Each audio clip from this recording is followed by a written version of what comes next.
রাখি 19 এপ্রিল রাজ্যে প্রথম দফার নির্বাচন এবং প্রথম দফার নির্বাচনের পরিস্থিতি সরেজমিনে খতিয়ে দেখবেন রাজ্যপাল। অর্থাৎ ভোটের দিন বিভিন্ন এলাকায় ঘুরবেন রাজ্যপাল। প্রথম দফার ভোটে কোচবিহার যাচ্ছেন রাজ্যপাল সিভি আনন্দ বোস। প্রতিনিধি সোমরাজ আমাদের সঙ্গে রয়েছেন, আবারও যাব সোমরাজের কাছে। সোমরাজ, পঞ্চায়েতের পর এবার লোকসভা ভোটেও নজরদারি রাজ্যপালের।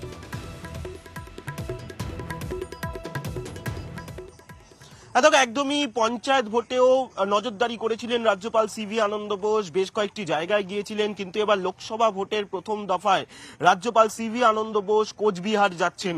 আগামীকালই তিনি কোচবিহারের উদ্দেশ্যে রওনা দেবেন এবং ভোটের দিন কোচবিহার থেকে বসেই গোটা লোকসভা ভোটের প্রথম দফার ভোট নজরদারি করবেন বলে আমরা রাজভবন সূত্রে জানতে পারছি।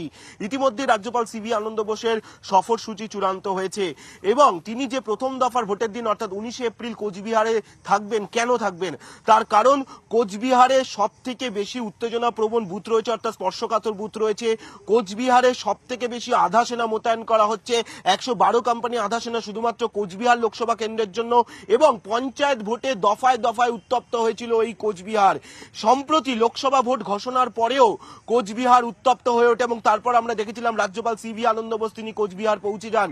আর এবার ভোটের দিন কোচবিহারে থেকেই তিনি গোটা ভোট পরিস্থিতি পর্যবেক্ষণ করবেন। এবং শুধু তাই নয়, ভোটের দিন কোচবিহারের বিভিন্ন জায়গা তিনি এলাকা এলাকা ঘুরে দেখবেন বলে আমরা রাজভবন সূত্রে জানতে পারছি।